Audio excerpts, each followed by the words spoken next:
ప్రభునందు ప్రియమైన సహోదరి సహోదరులకు, చేరి వచ్చిన ప్రియులకు, పెద్దలకు, దైవ సేవకులకు అందరికీ ప్రభువైన యేసుక్రీస్తు నామమున హృదయపూర్వకమైన వందనాలు తెలియజేస్తున్నాను. అందరికి వందనాలు. சேர்ந்து வந்திருக்கக்கூடிய சபை மூப்பர்களுக்கும் விசுவாசிகளுக்கும் ஊழியக்காரர்களுக்கும் எல்லோருக்கும் கர்த்தருடைய பேரினாலே எங்களுடைய அன்பின் வாழ்த்துக்களை நாங்கள் தெரிவித்துக் கொள்கிறோம். ప్రభునందు ప్రియులారా, తెలుగులో అయితే ధారావాహికంగా సమృద్ధిగా నేను మాట్లాడగలను. ఇది మొదటిసారి నా పక్కన నిలబడి ఇంకొక తర్జుమా చేయడం అనేది ఇది మొదటిసారి. ఇంతవరకు నాకు అటువంటి అనుభవం లేదు. சகோதரனுடைய வாழ்க்கையில பார்க்கும் பொழுது தெலுங்குல நின்று அவர் பேசுவார் என்று சொன்னால் அவர் சரளமாக பேச முடியும். இதுவே முதன் முறை ஒரு மனிதன் அவர் பக்கத்துல நின்று மொழிபெயர்ப்பு செய்து அவர் செய்தி கொடுக்க போகிறார். అందులో మీరు నాకు పరిచయస్తులు కాదు, మీరు అందరూ కొత్తవారే, నేను కూడా మీ కొత్తవాడిని. ప్రొఫెసర్ సార్ వచ్చారే, ఆయన కూడా పరిచయం సారు. తర్వాత పాల్ సామ్యల్ గారు చాలా ఏళ్లుగా పరిచయము.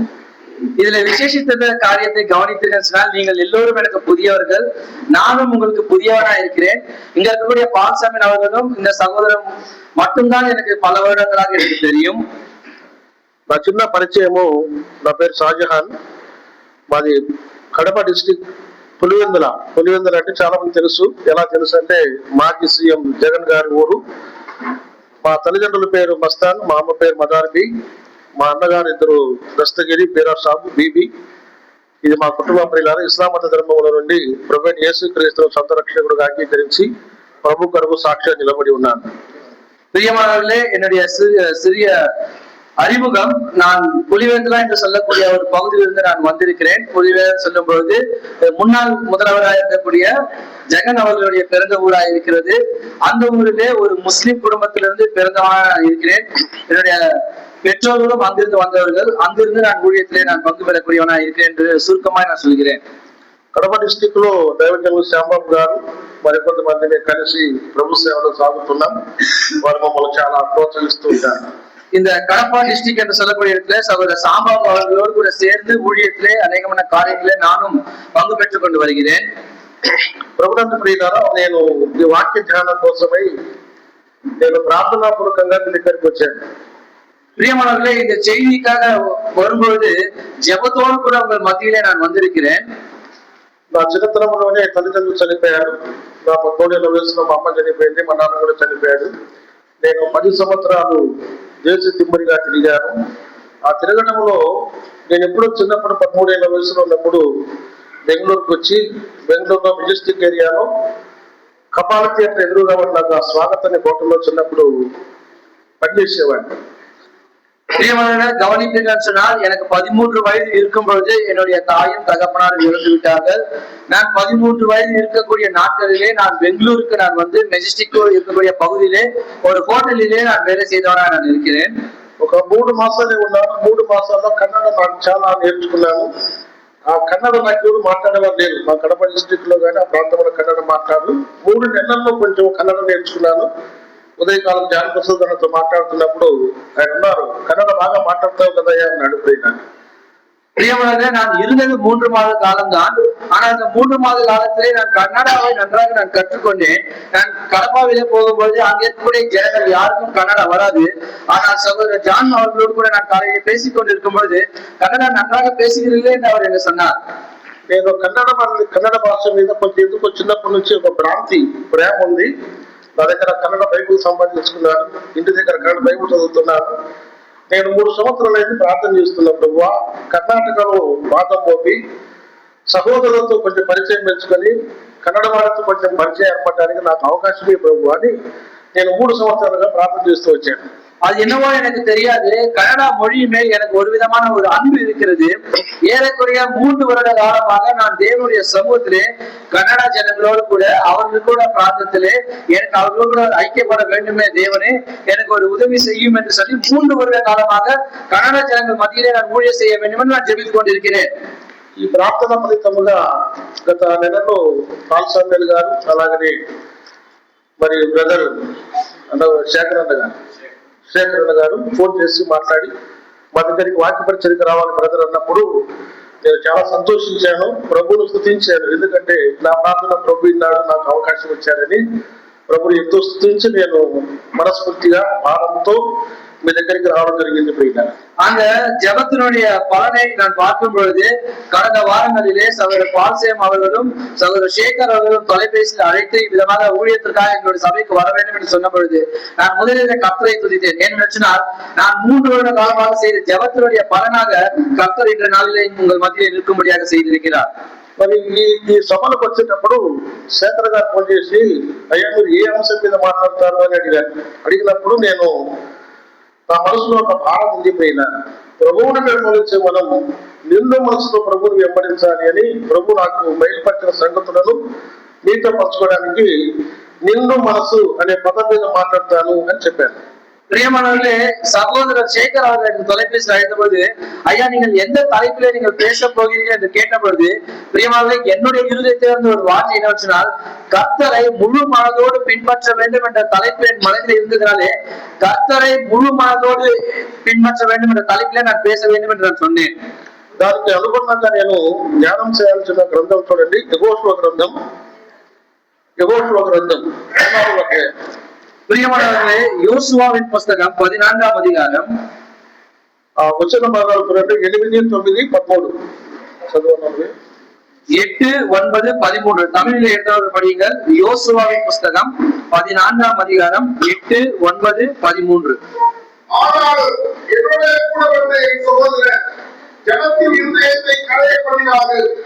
நானோ என் தேவனாகிய கர்த்தரை உத்தமமாய் பின்பற்றினேன். அந்நாளிலே மோசே, நீ என் தேவனாகிய கர்த்தரை உத்தமமாய் பின்பற்றினபடியா உன் கால் மிதித்த தேசம் உனக்கும் உன் பிள்ளைகளுக்கும் என்றென்றைக்கும் சுதந்திரமாய் இருக்க கிடவது என்று சொல்லி ஆணையிட்டார். அப்பொழுது யோசுவா எப்ராயிம் குமாரனாகிய காலேபை ஆசீர்வதித்து எப்ரோனை அவருக்கு சுதந்திரமாக கொடுத்தார். తమిళంలో తెలియదు కానీ తెలుగులో మాత్రము ఈ 3 వచనాలు కూడా ఒకే మాట కనబడుతుంది. అదేంటంటే నిండు మనసు, నిండు మనసు, నిండు మనసు. பிரியமானவர்களே, தமிழிலே நமக்கு இல்லை, ஆனால் இங்கு பார்க்கும்போது தெலுங்கிலே 8, 9, 13 வசனங்களே நிறைந்த மனதோடு என்ற வார்த்தை அங்கு எழுதப்பட்டதை நாம் பார்க்க முடியும். నిండు మనసు అంటే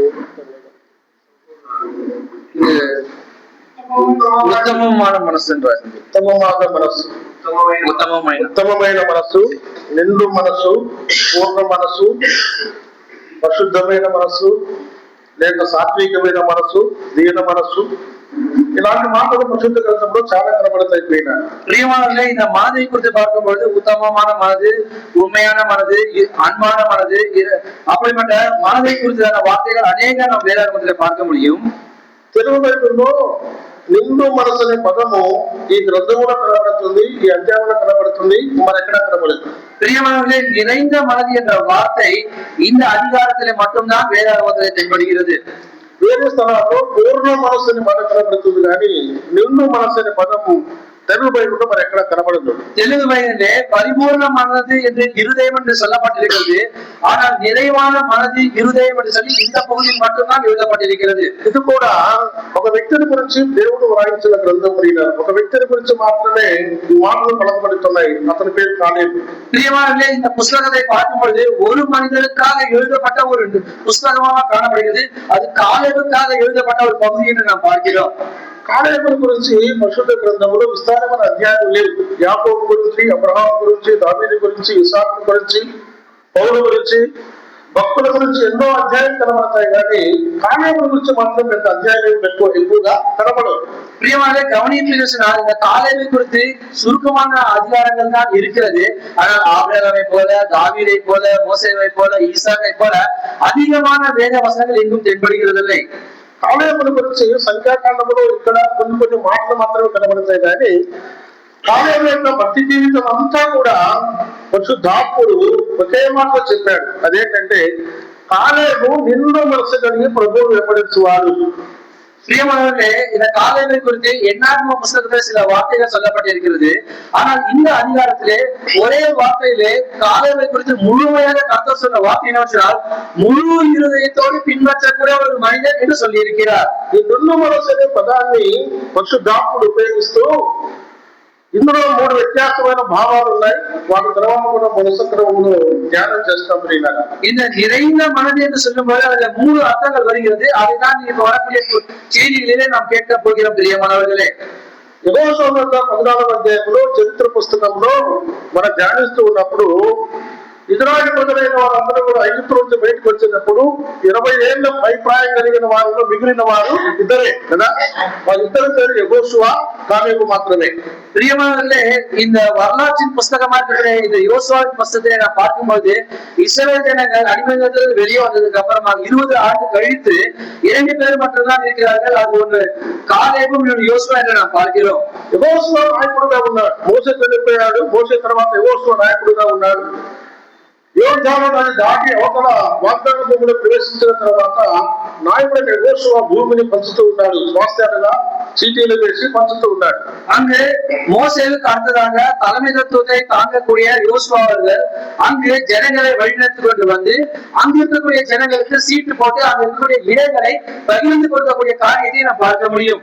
ఈ చదువుకున్న 14వ అధ్యాయంలో ఇప్పుడు కాలేబు వెళ్ళి యెహోషువతో మాట్లాడే సందర్భాన్ని 14వ అధ్యాయం రాశాడు. இந்த 14ஆம் அதிகாரத்தை பார்க்கும்போது காலேபு அங்கு யோசுவாவுக்கோடு சென்று அவர்களோடு பேசக்கூடிய சம்பாஷணையை தான் இந்த அவர் எழுதியிருக்கிறார். 2వ వచనములో కాలేబు ఏమన్నాడంటే, నేను నా ప్రభువును నిన్న మనసుతో అనుసరించి తిని అని చెప్తున్నాడు. இங்கு 8ஆம் அதிகாரம் 2ஆம் பகுதியை பார்க்கும்போது நானும் என் தேவனாகிய கர்த்தரை உத்தமமாய் பின்பற்றினேன் என்று சொல்லுகிறார்.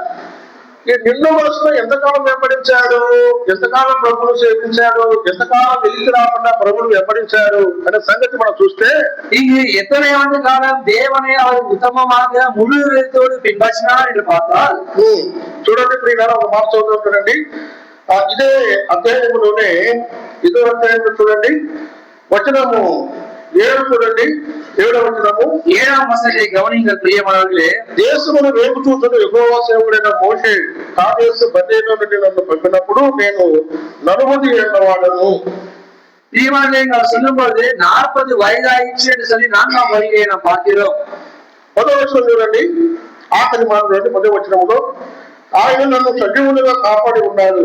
ఇదిగో నేను ఇప్పుడు 85 ఏళ్ల వాడను. பிரியமானவர்களே, இங்க நாம் கடைசி 10ஆம் வசனத்திலே கடைசி வாழ்க்கையில பார்க்கும்பொழுது 45 வயதுள்ளவன் ஆயிற்று என்று நாம் பார்க்கிறோம். ఇక్కడ 85 45 45 45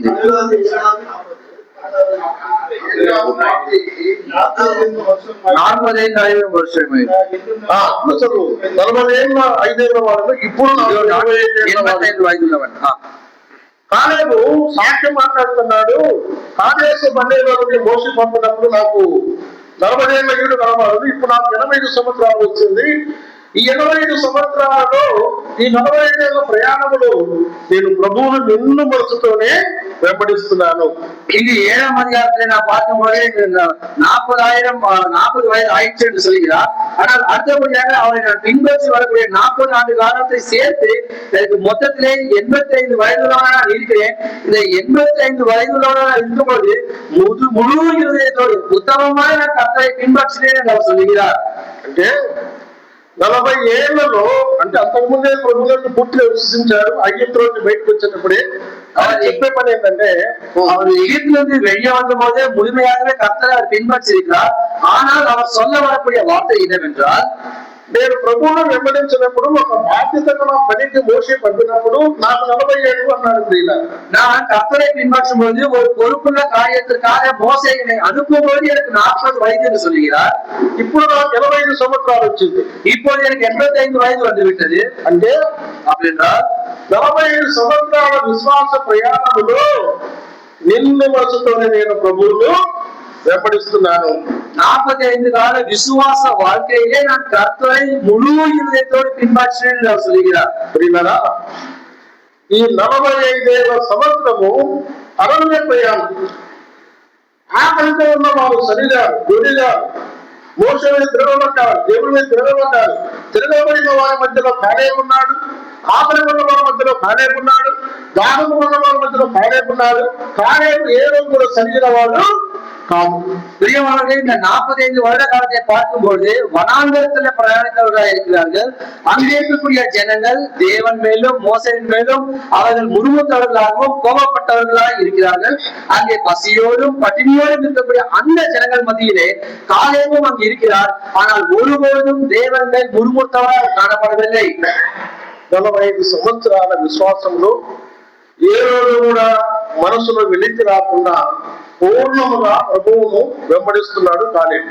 இங்கு பார்க்கும்போது 45 வருட காலத்திலேயும் ஒருவரும் தன்னுடைய இருதயத்தை குறைவு வராதபடிக்கு முழு இருதயத்தோடு பின்பற்றக்கூடியவராக இந்த காலேபு தென்படுகிறார்.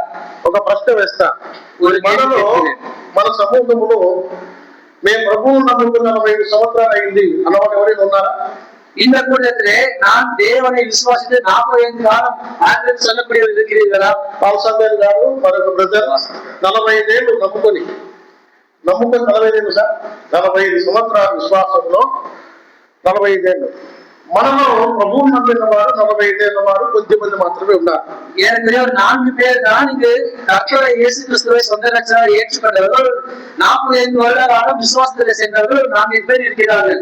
ఈ 45 సంవత్సరాలలో ఎన్నాళ్ళు ఆరాధన మానుకున్నాం, ఎంతకాలం ప్రార్థన మానుకున్నాం, ఎంతకాలం విశ్వాసంలో వెలితి ఏర్పడింది, ఎన్నిసార్లు సరిగా ఎన్నిసార్లు ప్రభువుకు దూరంగా కనపడుతున్నాం కదా. இந்த 45 வருட காலத்திலே எத்தனை முறை ஆராதனை நாம் விட்டு இருப்போம், எத்தனை முறை தேவன் மேல் கோபமா இருந்து தேவனுடைய சந்நிதிக்கு வராமல் இருந்திருப்போம், எத்தனை முறை ஜெபம் செய்யாமல் இருந்திருப்போம், எத்தனை பேர் எத்தனை முறை எத்தனை காலம் தேவனுக்கு நாம் தூரமாக இருந்திருப்போம். నిజమే, వాస్తవమే కదా సార్. உண்மைதான் அல்லவா? ప్రభువును మనం వెంబడిస్తున్నప్పుడు ఈ ప్రయాణంలో శోధన వచ్చినప్పుడు, కష్టం వచ్చినప్పుడు, ఫెయిల్యూర్ అయినప్పుడు, ఓడిపోయినప్పుడు ఎన్నోసార్లు ప్రార్థన మానుకున్నాం. நாம் தேவனை பின்பற்றக்கூடிய இந்த வாழ்க்கையிலே நமக்கு சோதனை வந்தபோது, சோர்வு வந்தபோது, தோல்வி வந்தபோது எத்தனையோ முறை நாம் தேவனை ஜெபிக்கிறதை நாம் விட்டு இருக்கிறோம்.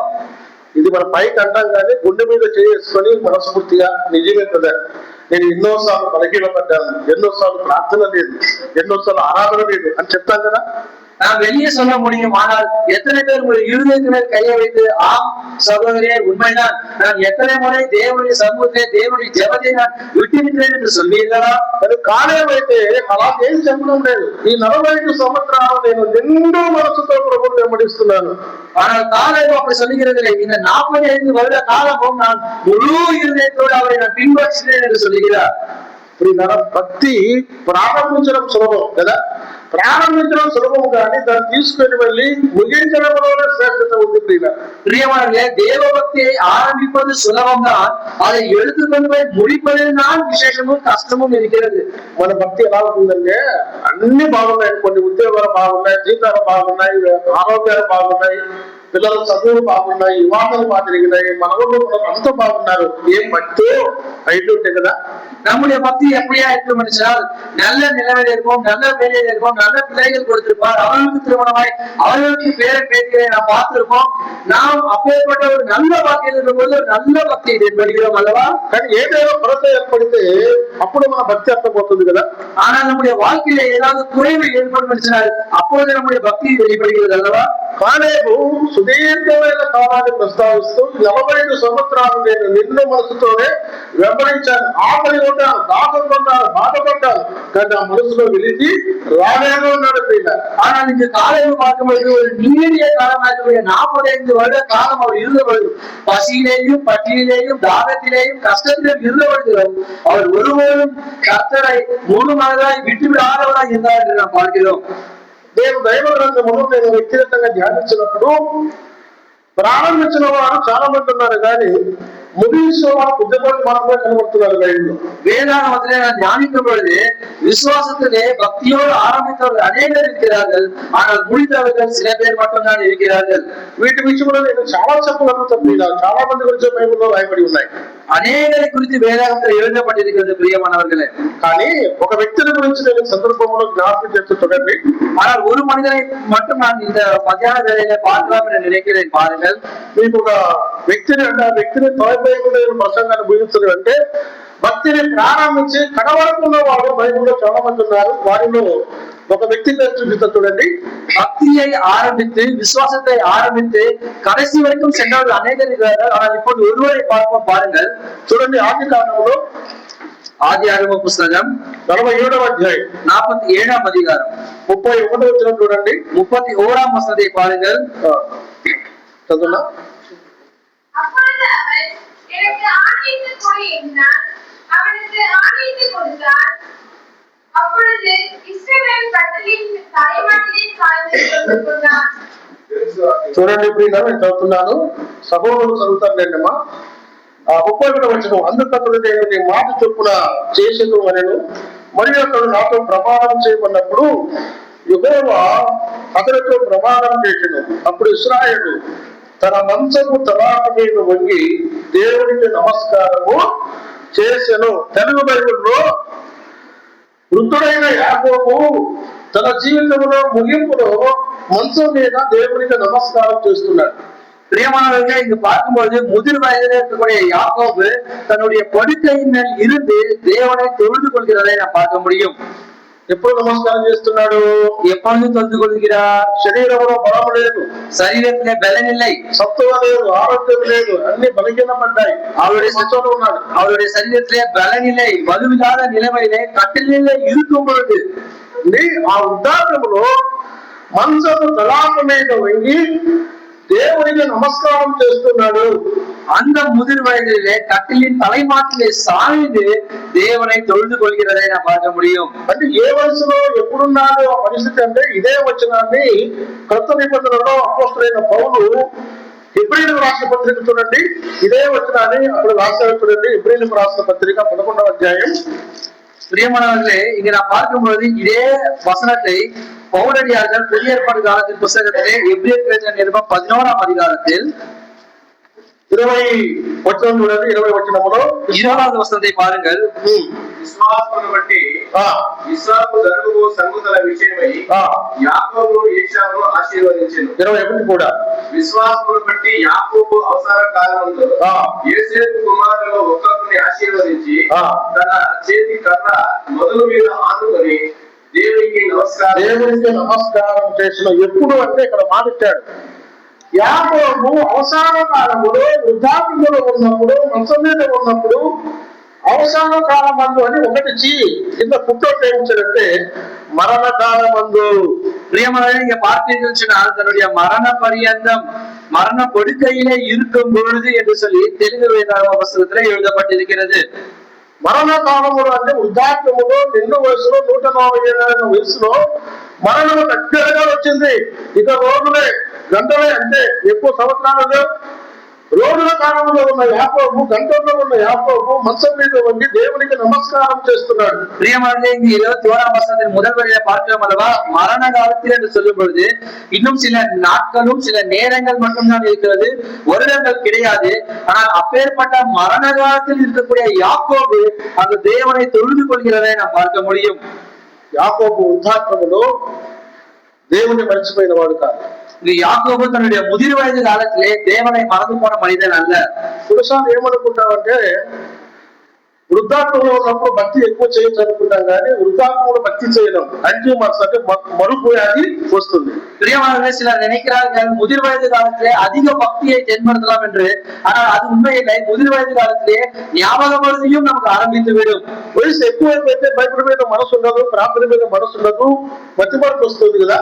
நமக்கு முதிர் வயது காலம் வரும் பொழுது நமக்கு நினைவுகள் குறையும், நமக்கு ஞாபக மருதி வருகிறது அல்லவா? నేను ఒక వృద్ధురాలను చూశాను. వృద్ధురాలు, நான் ஒரு முதிர் வயது காலத்தில் இருக்கக்கூடிய ஒரு பாட்டிமாரை நான் பார்த்தேன். డానియల్ వాళ్ళ అమ్మగారు సార్, డానియల్ అమ్మగారు ఆమె టీచర్ ఉన్నప్పుడు మంచి సేవ చేసింది. వృద్ధాప్యం వచ్చింది.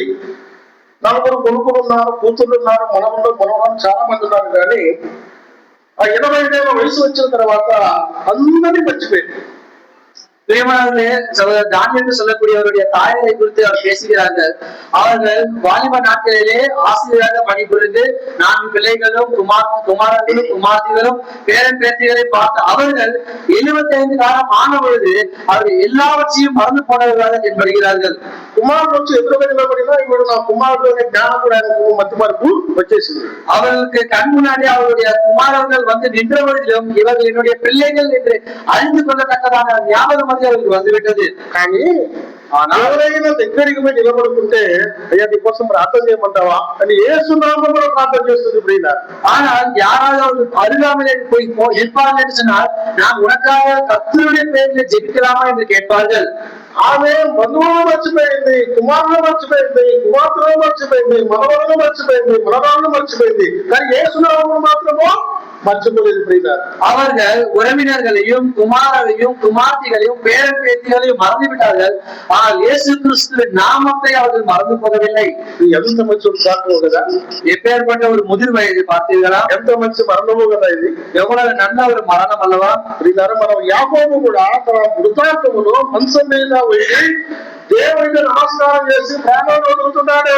பிரியமானவர்களே, இங்கு யாக்கோபு கூட தன்னுடைய கட்டிலே இருந்த பொழுது மரண படுக்கையிலே தேவனை நினைவு கூர்ந்து அவர் தேவனை துதிக்கிறார், தொழுது கொள்கிறார். ఇప్పుడు మనకు ఒక సందేశం రావచ్చు, ఏమంటే యాకోబు వృద్ధాప్యంలో కూడా భక్తి ఉంది కాబట్టి తన జీవితం అంతా బాగుందేమో అనుకుంటాం కదా.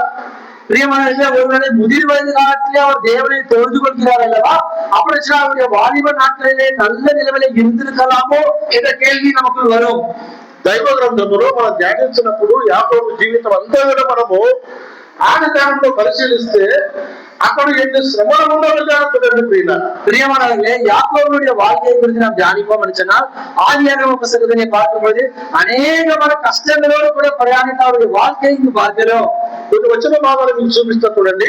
சில வசனங்களை உங்களுக்கு நாங்கள் நினைவூட்டுகிறோம் பாருங்கள். ఆది కాండములోనే ஆதியாகம புத்தகம் 37వ అధ్యాయం 37ஆம் அதிகாரம் 35వ వచనం 35வது వచనం 37, 35.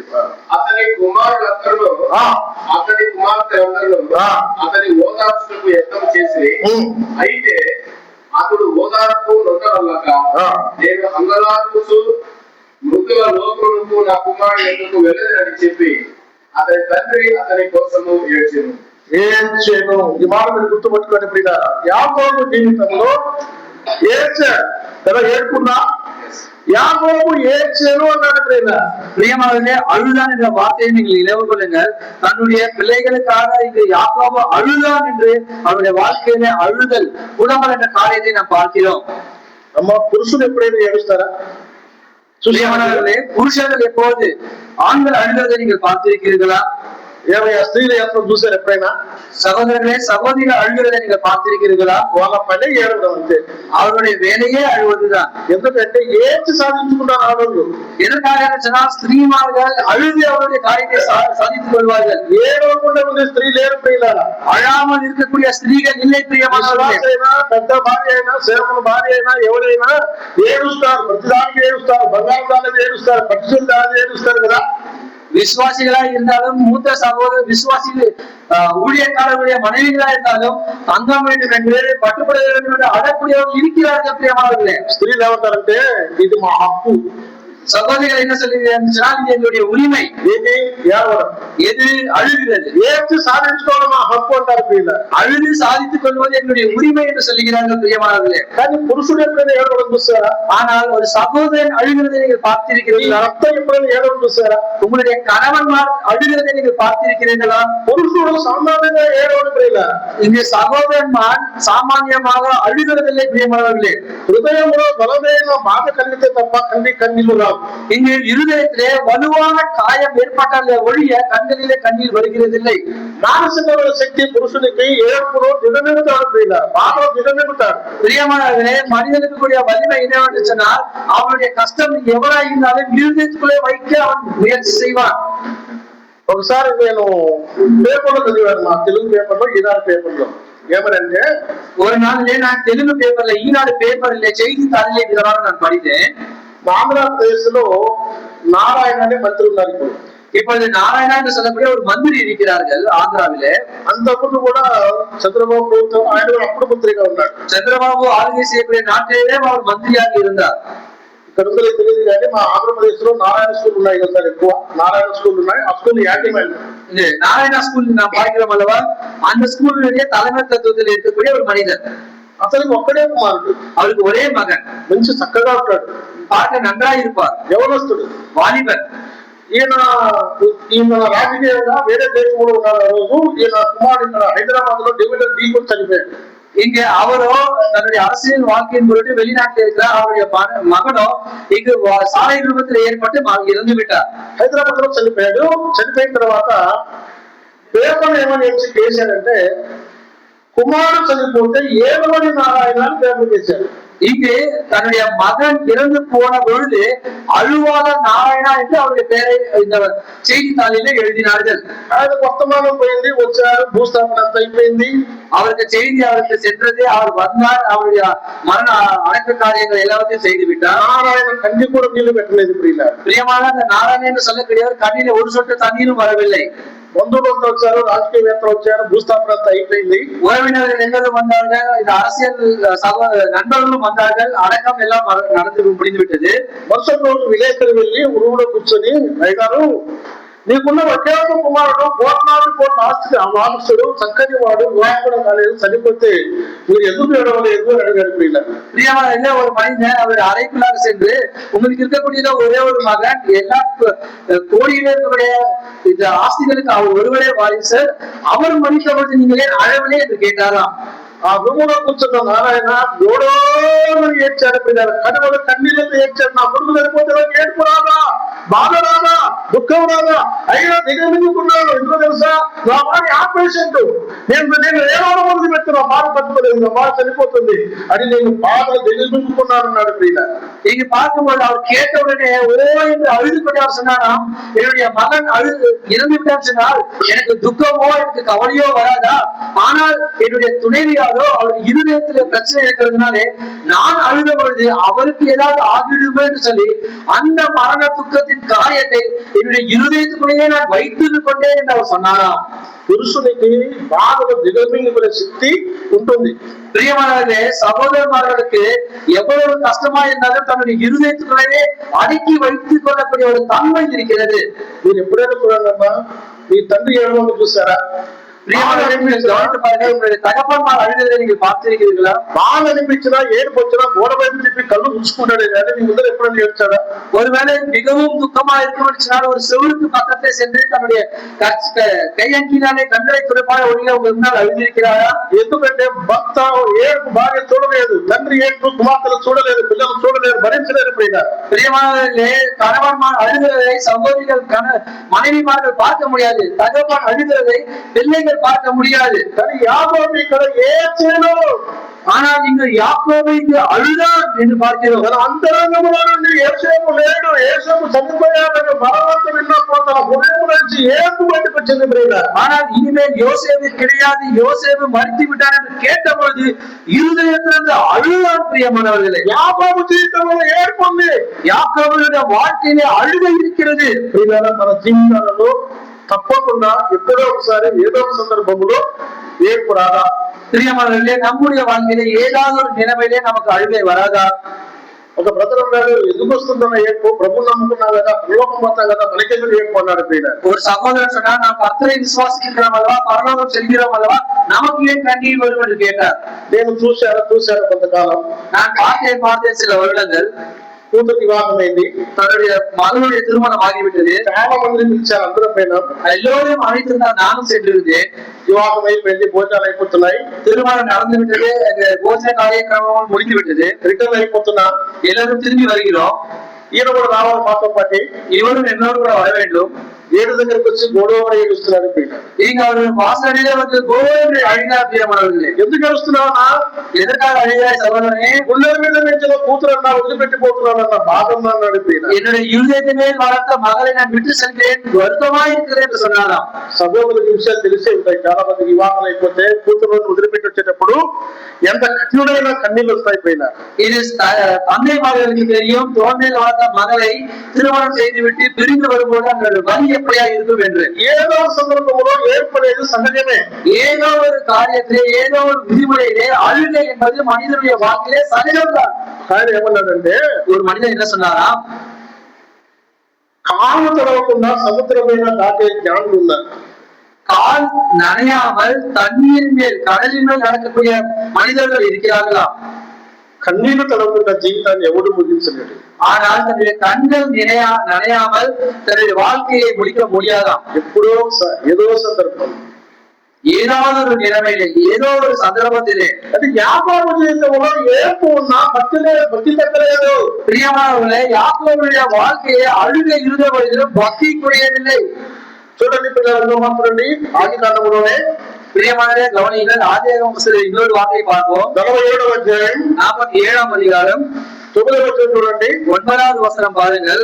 యాకోబు, నేను యాత్ర చేసిన సంవత్సరములు 130, నేను జీవించిన సంవత్సరములు కొంచెముగాను దుఃఖ సహితమైనవిగా ఉన్నవి అన్నాడు.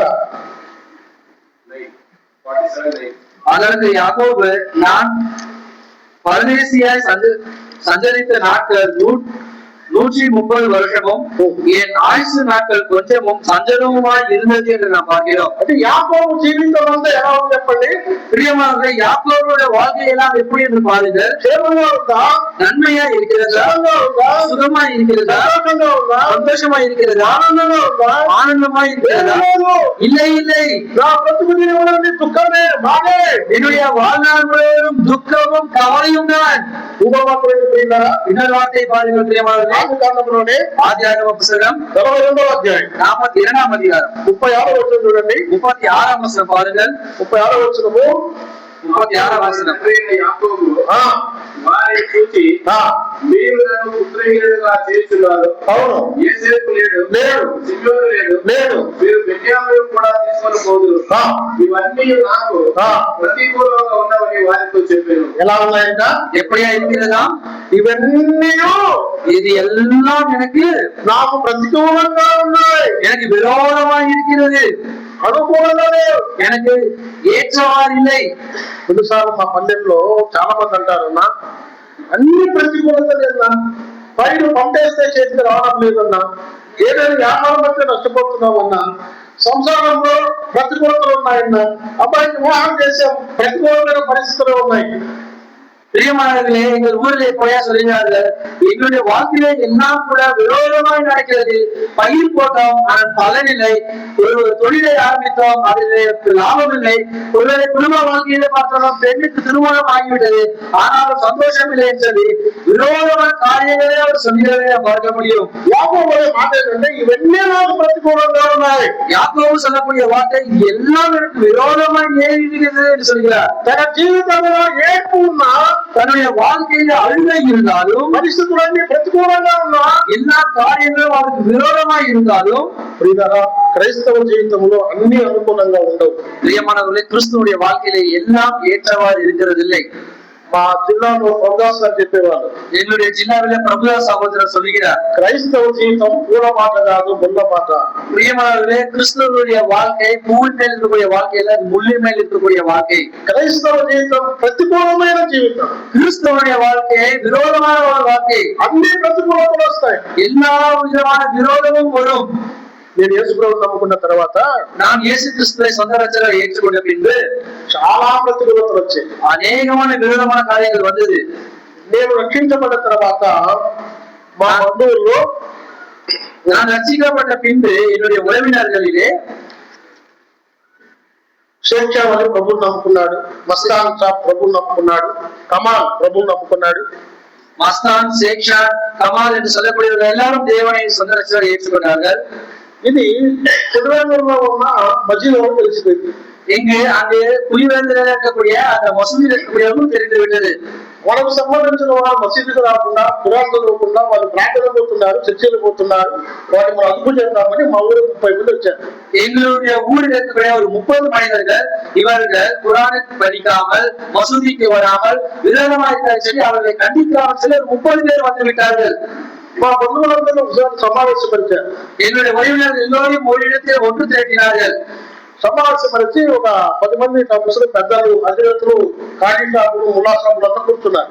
இங்கு அந்த தலைமைத்துவத்தில் இருக்கக்கூடிய அந்த முஸ்லிம் பகுதியில் இருக்கக்கூடிய அந்த மதத்தில் இருக்கக்கூடிய முக்கியமான தலைவர்கள் ஒரு 10 பேர் முன்னாடி அமர்ந்தார்கள். இங்க వచ్చిన వాళ్ళందరూ కింద కూర్చున్నాం. மீதியா இருக்கக்கூடிய எல்லாரும் மற்றவர்கள் எல்லாம் கீழே அமர்ந்தார்களாம். మనం గృహాలు దర్శిస్తాం కదా, అసలు వాళ్ళు కూడా జమాత్ అని చెప్పి చాలా మంది వస్తుంటారు అప్పుడప్పుడు. நாம் வீடுகளை தரிசிப்போம் அல்லவா, அதுபோல ஜமாத் என்று சொல்லக்கூடிய மொழி, அதாவது அந்த விதிமுறையின் படியாக அவர்களும் வீடுகளை தரிசிப்பார்களாம். వాళ్ళు ఒక ఆయన లేచి, మీలో కొంతమంది క్రైస్తవులుగా మారిపోయారు, ప్రార్థన పోతున్నారని విన్నాం, మీరు తెలియకుండా పోతున్నారు, ఇక్కడి నుంచి போகக்கூடாது అన్నాడు ప్రియుల. அதுல ஒரு மனிதன் எழுதி உங்களிலே சிலர் ஜெபத்துக்கு செல்கிறீர்கள், நீங்கள் அப்படி செய்கிறது தெரியாமல் செய்கிறீர்கள் என்று தெரியாது, ஆனால் நீங்கள் அப்படி செய்யாதீர்கள் என்று சொன்னாராம். అప్పుడు లేచి నిలబడి అయ్యా తెలియకుండా తెలిసిపోతున్నాము అన్నాను ప్రియుల. அப்பொழுது சகோதரர் என்ன செய்தாராம், நாங்கள் எழுதி நின்று நாங்கள் தெரியாமல் போகிறதில்லை, நாங்கள் தெரிந்துதான் போகிறோம் என்று சொன்னாராம். क्या मालूम है बच्चे तुमको?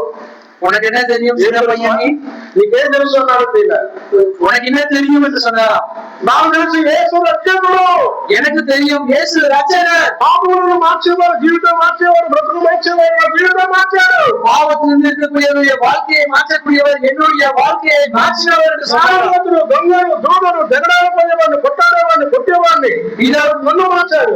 குடிகாரன் சண்டைக்கு போகக்கூடிய, இதை சண்டை போடக்கூடியவன், அடிக்கக்கூடிய அப்படிப்பட்ட என்னை அவர் மாற்றினார். అనగానే వారికి కోపం వచ్చింది ప్రియుల. உடனே அவருக்கு கோபம் வந்துவிட பிரியமானவர்களே. సాలే क्या बात करते उसे बड़ा पैसे लपड़ माफी చేస్తాడు, చెప్పకట్టు పెట్టాడు. என்ன பேசுற நீ, அவனுடைய கண்டத்தை அறைவர் என்று சொல்லி அவர் அறைவதற்கு முன் வந்தாராம். అప్పుడు వాతావరణం చాలా వేడిగా మారిపోయింది. அப்பொழுது இருக்கக்கூடிய சூழ்நிலை மிகவும் வித்தியாசமாய் மாறிவிட்டது. అక్కడ ఒక పెద్ద అధ్యక్షున్నారు, அங்க ஒரு தலைவர் ஒருவர் இருந்தார். సైలెంట్ గా ఉండని చెప్పాడు, எல்லாரும் அமைதியா இருங்கள் என்று சொன்னார். ఆయన ఒక మాట చెప్పాడు, அவர் ஒரு வார்த்தை சொன்னார், అబ్బాయి மகனே నువ్వు చాలా మృదు రక్తంలో ఉన్నావు, వేడి రక్తంలో ఉన్నావు, నీ గురించి కడప మత పెద్దలతో మాట్లాడి నువ్వు కుల బహిష్కరణ చేస్తావన్నాడు ప్రియుల. நீ வாலிபனா இருக்கிறதாலே சூழ் ரத்தத்தோடு கூட இருக்கிறாய், ஆகையால் இந்த கடப்பா மாநிலத்தில் இருக்கக்கூடிய தலைவர்களோடு கூட பேசி உன்னை மதத்திலிருந்து ஒதுக்கி வைக்கிறோம் என்று சொல்லி செய்வோம் என்று சொன்னாராம். ఈ మాట వినగానే இந்த గ్రామాల్లో, మా రాయలసీమలో, మా కడప జిల్లాలో ఈ కుల బహిష్కరణ అంటే చాలా మంది ఇక ఎవరు ఉండరు ప్రియుల. బంధువులు ఉన్నారు, స్నేహితులు ఉన్నారు, వివాహాలు ఉండవు, చావులు ఉండవు, అందరూ నెట్టేస్తారు పక్కకు. பிரியமானவர்களே, இந்த ராயலசீமா கடப்பா பகுதிகளிலே இந்த ஊரை விட்டு இந்த ஜாதியை விட்டு ஒதுக்கி வைப்போம் என்று சொல்லும் போது அவர்களுக்கு உறவினர்களோ நண்பர்களோ திருமணமோ எதுவுமே ஆகாத ஒரு நிலைமையிலே விட்டுவிட்ட ஒரு நிலைமையிலே இருக்க போகிறார்களாம். ఆ కూర్చున్న బంధువులందరూ సైలెంట్ గా ఉన్నారు, కొద్దిసేపు ఆగు, వాళ్ళు పోతారు, వాళ్ళ కాదు చర్చికి పోవు అంటున్నారు ప్రియుల. அங்க இருக்கக்கூடிய உறவினர்கள் சொல்கிறார்களாம், சற்று நேரம் நீ அமைதியா இரு, அவர்கள் எல்லோரும் சில நேரங்களிலே கிளம்பிடுவார்கள், அடுத்தபடியாக நமக்கு தேவையான நாம் சபைக்கு போகலாம் சொன்னார்களாம். నా క్రైస్తవ జీవితానికి అది పెద్ద ప్రతికూలం. என்னுடைய விசுவாச வாழ்க்கைக்கு இது மிகவும் விரோதம். ఆ నిశ్శబ్దమైన వాతావరణంలో నేను లేచి నిలబడి చెప్పాను, அந்த அமைதியாக இருக்கக்கூடிய அந்த நிலைமையிலே நான் எழுந்து நின்று சொன்னேன், మీరు నన్ను బహిష్కరించేది, நீங்கள் என்னை புறக்கணிக்கிறதில்லை, నేను నువ్వు బహిష్కరిస్తున్నాను. நானே உங்களை புறக்கணிக்கிறேன், అవసరం లేదు.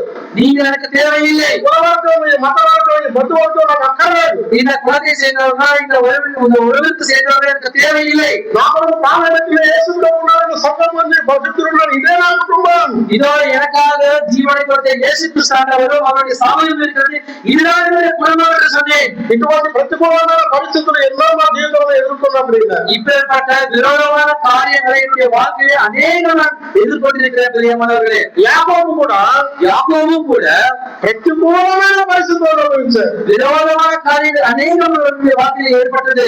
అయినా వృద్ధాప్యములో, ஆனாலும் முதிர் வயதிலே మంచం మీద తొలవంచి దేవునికి నమస్కారం చేస్తున్నాడు. அவருடைய படுக்கையிலே தலை வணங்கி தேவனை தொழுது கொள்கிறார். ప్రియమైన సహోదరి సహోదరుడా, பிரியமான சகோதரி சகோதரி, నీ జీవితంలో ప్రతికూలతలు ఉన్నాయా? உன்னுடைய வாழ்க்கையிலே விரோதமான காரியங்கள் இருக்கிறதா? కన్నీరు వచ్చే సందర్భాలు ఉన్నాయా? கண்ணீர் வரக்கூடிய அனுபவம் இருக்கிறதா? ప్రతికూలమైన పరిస్థితులు ఉన్నాయా? விரோதமான காரியங்கள் வரக்கூடிய அனுபவம் இருக்கிறதா? ఆగిపోతున్నావా? நீ నిండు விடுகிறாயா? బలహీనం పడుతున్నావా? நீ பலவீனம் அடைகிறாயா? భక్తి కాదు, இது பக்தி அல்ல. యాకోబులాగా చివరి వరకు ఉండాలి. யாக்கோபை போல கடைசி வரைக்கும் நீ முன்னேறி செல். కాలేబులాగా నిన్ను మోస్తూ వెంబడించండి. காலேபை போல முழு இறுதியோடு தேவனை பின்பற்று. ప్రభు అదే కోరుతున్నాడు. கர்த்தர் அதைதான் விரும்புகிறார். ఇంకోటి యాకోబు జీవితంలో இன்னொன்றை பாருங்கள், யாக்கோபுடைய வாழ்க்கையிலே 34వ అధ్యాయం ఆది కాండంలోనే, ஆதியாகம புத்தகம் 34ஆம் அதிகாரத்தை பாருங்கள். 34వ అధ్యాయము 34ஆம் அதிகாரம் 29వ వచనం చూడండి. 29ஆம் வசனத்தை கவனியுங்கள். వారి ధనము యావత్తును తీసుకొని వారి పిల్లలందరినీ వారి స్త్రీలను చెరపట్టి ఈకలో ఉన్న నర్సరీ దోచుకొనిరి. అప్పుడు యాకోబు షిమ్యోనును లేవీయును చూసి, మీరు నన్ను బాధ పెట్టి చాలు ఇక్కడ మీరు చెప్పండి. பிரியமானவர்களே, 29ஆம் வசனத்தை பார்க்கிறோம். அவர்களுடைய எல்லா கட்டுமுட்டுகளையும் எடுத்துக்கொண்டு அவர்களுடைய எல்லா குழந்தைகளையும் ஸ்திரீகளையும் சிறையில் பிடித்து வீட்டில் உள்ள எல்லாவற்றையும் கொள்ளையடித்தார்கள் என்று நாம் பார்க்கிறோம். ఇక్కడ నన్ను బాధ పెట్టారు అని యాకోబు మాట్లాడుతున్నాడు కదా. இங்கு யாக்கோபு சொல்கிறார்களா, என்னை கஷ்டப்படுத்தினார்கள் என்று. ఎవరు బాధ పెట్టారు? யார் கஷ்டப்படுத்தினார்கள்? ఒకసారి మా స్నేహితుడు ఇల్లు మారాడు. ஒரு முறை என்னுடைய சகோதரர் தன்னுடைய வீட்டை மாற்றினார். சொந்த இல்லే వదిలిపెట్టి వేరే ఇంటికి రెంట్కి పోయాడు. அவர் சொந்த வீட்டை விட்டுவிட்டு மற்ற வீட்டுக்கு வாடகைக்கு சென்றார். నన్ను ప్రార్థన చేయమని పిలిచాడు. என்னை ஜெபிக்கும்படியாக அழைத்தார். నేను అడిగాను, நான் கேட்டேன், సొంత ఇల్లు ఉంది కదా, சொந்த வீடு இருக்கிறது அல்லவா, అక్కడ వదిలిపెట్టి ఇక్కడికి వచ్చావని. அதை விட்டு விட்டு எதற்காக இந்த வாடகை வீட்டுக்கு வந்தாய் என்று. ఏమన్నా తెలుసా? என்ன சொன்னார் தெரியுமா? ఇరుగు పొరుగుల బాధ ఇంత కాదురా, அக்கம் பக்கத்தினருடைய கஷ்டம் அவ்வளவு இல்லை அல்லடா.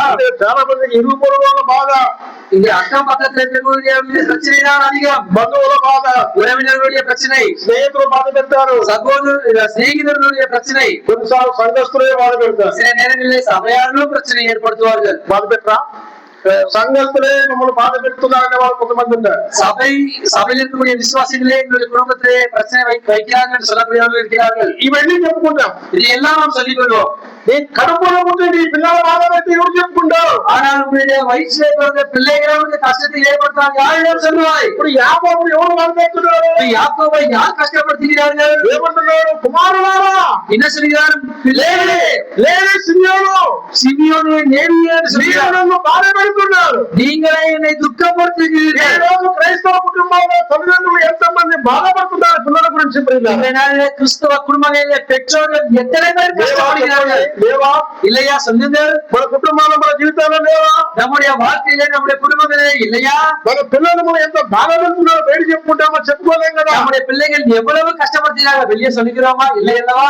యాకోబు కుటుంబంలో బాధను పెడుతున్నాడు. யாக்கோபு தன்னுடைய குடும்பத்திலே இங்கு கவலையை அனுபவிக்கிறார். కొంతమంది చెప్తారు, అన్న మా భర్త ఎంత బాధిస్తాడన్నా కదా. சிலர் சொல்லுகிறார்கள், அண்ணா என்னுடைய கணவன் எவ்வளவா என்னை துன்படுத்துகிறார். ఇవన్నీ మాకు బాగా తెలుసు సేవకు. இது எல்லாம் எனக்கு தெரியும். ஊழியக்காரராக எங்களுக்கு நன்றாய் தெரியும். మేము ఎప్పుడైనా ఇంటికి పోతే ప్రార్థన చేద్దామని అందరూ లేడు అనుకోండి, ஒருவேளை நாங்கள் வீட்டுக்கு சென்று ஜெபிக்கலாம் என்று சொல்லும் பொழுது சகோதரர் இல்லைன்னு சொல்லுங்க, ఒక 5 నిమిషాలు వస్తాడన్నా కూర్చోన్నా టీ ఇస్తా ఉంటారు. ஒரு 5 நிமிடத்துல அண்ணா அவர் வந்து விடுவார், அமருங்கள், நாங்கள் தேநீர் கொடுக்கிறோம் என்று சொல்லுவார்கள். 5 నిమిషాలు అన్ని చెప్పేస్తారు. அந்த 5 நிமிடத்தில் எல்லாத்தையும் சொல்லி விடுவார்கள். అన్న వందనాలు చర్చ వరకేనా, ஆனால் இந்த ஸ்தோத்திரம் என்று சொல்லக்கூடியது சபை வரைக்கும் மட்டும்தான். ప్రార్థన వరకు మందిరంలో అన్నా, அது ஜெபம் வரைக்கும் சபை வரைக்கும் மட்டும்தான். వాక్య పరిచయం మందిరంలో వరకేనా, அந்த வேத ஆராய்ச்சி என்பது அல்லது தேவ செய்தி என்பது சபை மட்டும்தான். ఇంటిలో నరకం చూపిస్తాడన్నా, ஆனால் வீட்டில நரகத்தை காண்பிக்கிறார் அண்ணா. మందిరంలో పరలోకం చూపిస్తాడన్నా, சபையிலே பரலோகத்தை காண்பிக்கிறார், నరకం చూపిస్తాడన్నా. இல்லத்திலே நரகத்தை காண்பிக்கிறார். ఇలాంటి పురుషులు ఉన్నారు. இப்பேற்பட்ட ஸ்திரீ சகோதரர்கள் இருக்கிற பிரியமானவர்களே, బ్రదర్స్ ఏం చెప్తారు? இன்னும் ஆண்கள் என்ன சொல்கிறார்கள்? నా భార్య அண்ணா என்னுடைய துணைவியா, అందరికి దేవత, எல்லோருக்கும் தேவதை, నాకు మాత్రం దయ్యం. எனக்கு மட்டும் பேய். అంతే. బయట వందనాలు చెప్పడము, భోజనాలు పెట్టడం, అక్క పరిచయం బాగా చేస్తుంది. வெளியிலே ஸ்திரீயானவர் மற்றவர்களுக்கு ஸ்தோத்திரம் சொல்வதும் உபசரிப்பு செய்வதும் நன்றாய் செய்வார்கள். కానీ ఇంట్లో మాత్రం ஆனால் வீட்டிலே సాక్ష్యం ఉండదు, சாட்சி இல்லை. ఇటువంటి బాధలు ఇప్పుడు అన్ని కుటుంబాలు ఉన్నాయి. இப்பேற்பட்ட கவலைகள் எல்லா குடும்பங்களிலும் இருக்கிறது பிரியமானவர்களே. ఈ మధ్య కాలంలో పిల్లలు ఎలా తయారయ్యారంటే, இந்த நாட்களிலே பிள்ளைகள் எப்படியா தயாரா இருக்கிறார்கள் என்றால், తల్లిదండ్రులను బెండు చేస్తున్నారు. பெற்றோர்களை அவர்கள் மிகவும் காயப்படுத்துகிறார்கள். మా మాట వినకపోతే మేము ఇంట్లోకి వెళ్ళిపోతాం, என்னுடைய பேச்சை நீங்கள் கேட்கவில்லை என்றால் நாங்கள் வீட்டை விட்டு வெளியே போவோம், మేము మాట వినకపోతే ఆత్మహత్య చేసుకుంటాం, எங்களுடைய வார்த்தைகளை நீங்கள் கேட்கவில்லை என்றால் நாங்கள் தற்கொலை செய்து கொள்வோம். క్రైస్తవ కుటుంబాలు పిల్లలను నాకు చేయకూడదు. கிறிஸ்தவனுடைய குடும்பத்திலே பிள்ளைகள் அப்படியே செய்யக்கூடாது. దేవుడి వాక్యం మనకి ఏం చెప్తుందో చూడండి. தேவனுடைய வசனம் நமக்கு என்ன சொல்கிறது பாருங்கள். ఎఫెసీయులకు రాసిన పత్రిక చూడండి. ఎప్పుడైనా எபேசியருக்கு நடவடிக்கையின் புத்தகத்தை பாருங்கள். అది అందరికి తెలిసిన వచనమే కదా, அது எல்லாருக்கும் தெரிந்த வசனம் அல்லவா? 6వ అధ్యాయం చూడండి. 6ஆம் அதிகாரத்தை பாருங்கள். 6వ అధ్యాయం 6ஆம் அதிகாரம் మొదటి వచనం. முதல் வசனம். పిల్లలారా, తమ్ములకు మీ తండ్రులకు విధేయులై ఉండుడి, ఇది ధర్మమే. ధర్మమే. ఇక్కడ ఏం చెప్పారంటే, పిల్లలారా, பிள்ளைகளே, உங்கள் பெற்றோர்களுக்கும் கர்த்தருக்கும் கீழ்ப்படியுங்கள், இது நியாயம் என்று சொல்லப்பட்டிருக்கிறது. ఏం చెప్తున్నాడు? పిల్లలారా, తల్లిదండ్రులకు లోబడి ఉండండి, భయపడి ఉండండి. క్రైస్తవ కుటుంబాలలో మంచి కుటుంబం ఏంటంటే పిల్లల తల్లిదండ్రులకు లోబడమే. பிரியமானவர்களே, அவர் என்ன சொல்கிறார்? பிள்ளைகளே, உங்கள் பெற்றோர்களுக்கு நீங்கள் கீழ்ப்படியுங்கள், பயப்படுங்கள். ஒரு நல்ல கிறிஸ்தவ குடும்பம் என்று சொன்னால் பிள்ளைகள் பெற்றோர்களுக்கு கீழ்ப்படிதலே அதனுடைய அறிமுகமாய் இருக்கிறது. ఒక మాట చెప్పుకుంటారా? ஒரு வார்த்தை சொல்லுகிறீர்களா? పిల్లలు గౌరవంగా ఉంటే తల్లిదండ్రులు తల ఎత్తుకుంటారు. பிள்ளைகள் கௌரவமாய் இருப்பார்கள் சொன்னால் பெற்றோர்கள் தலை நிமிர்ந்து நடப்பார்கள். తల్లిదండ్రులకు లోబడి పిల్లలు ఉంటే, பெற்றோர்களுக்கு கீழ்ப்படித்த பிள்ளைகள் இருக்கும் பொழுது బజార్లో తల్లిదండ్రులు తల ఎత్తుకుంటారు. தெருக்களிலே வீதிகளிலே பெற்றோர்கள் தலை நிமிர்ந்து நடப்பார்கள். సంఘములో తల్లిదండ్రులు తల ఎత్తుకుంటారు. சபைகளிலே பெற்றோர்மார்கள் தலை நிமிர்ந்து நடப்பார்கள். పిల్లలు మీరు సరిలేకపోతే, பிள்ளைகளை நீங்கள் சரியில்லாமல் போவீர்கள் என்று சொன்னார் మీ తల్లిదండ్రులు తల దించుకొని పోవాల్సి వస్తుంది. உங்களுடைய பெற்றோர்கள் தலைகளை தாழ்த்தி நடக்க வேண்டிய ஒரு சூழ்நிலை வரும். మీరే காரணம் யார்? நீங்கள் தான். పిల్లలు మీరే. பிள்ளைகளை நீங்கள் தான். మీ తల్లిదండ్రులు తల ఎత్తుతారు, ఆ తల దించడం చేస్తారా? உங்கள் பெற்றோர்கள் தலைகளை உயர்த்த வேண்டுமா, அதை தலை தாழ்த்தி போக வேண்டுமா? యాకోబు అన్నాడు, పిల్లలారా నన్ను బాధపడుతున్నారు. யாக்கோபு சொல்கிறார், பிள்ளைகளை நீங்கள் என்னை துன்பப்படுத்துகிறீர்கள் என்று சொல்கிறார். పురములందు ప్రియులారా, పాత నిబంధన కాలంలో ధర్మశాస్త్ర కాలంలో ఇలా రాయబడింది చూడండి. பிரியமானவர்களே, பழைய ஏற்பாடு காலத்திலே நியாய பிரமாண புஸ்தகத்திலே இப்படியாக எழுதப்பட்டிருக்கிறது. ద్వితీయోపదేశ కాండం உபாகம புஸ்தகம் 21వ అధ్యాయం 21ஆம் அதிகாரம்.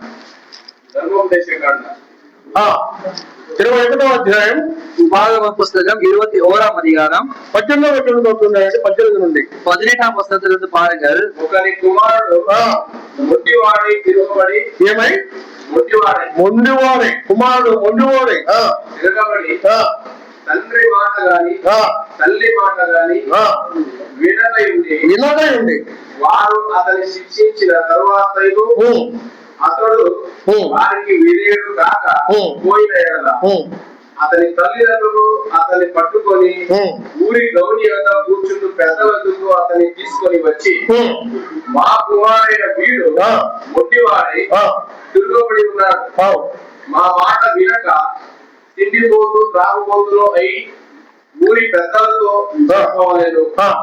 అప్పుడు ఊరి ప్రజలందరూ రాళ్లతో అతన్ని సావగొట్టవలేదు. అట్లు ఆ చెడు జనముని మధ్య నుండి పరిహరించదు. అప్పుడు ఇజ్రాయెల్ అందరూ విని భయపడతారు.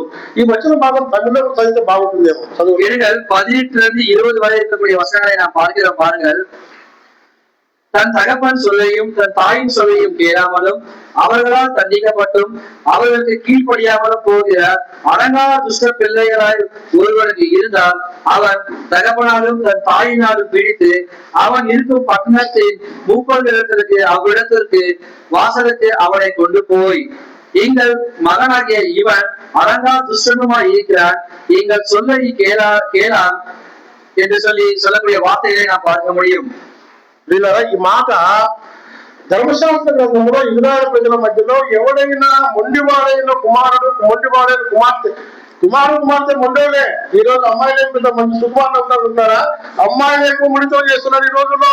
பிரியமானவர்களே, பழைய ஏற்பாடு காலத்தில் இருக்கக்கூடிய நியாயப்பிரமாணத்தின் புஸ்தகத்தில் எழுதப்பட்ட காரியங்கள் அந்த நாட்களில் இருக்கக்கூடிய ஆண் பிள்ளையா இருந்தாலும் சரி, ஸ்திரீகளா இருந்தாலும் சரி, அடங்கா கீழ்ப்படியாதவர்கள் என்று நாம் பார்க்கிறோம். இந்த நாட்டிலே பெண் பிள்ளைகளும் அப்படிதான் இருக்கிறார்கள்.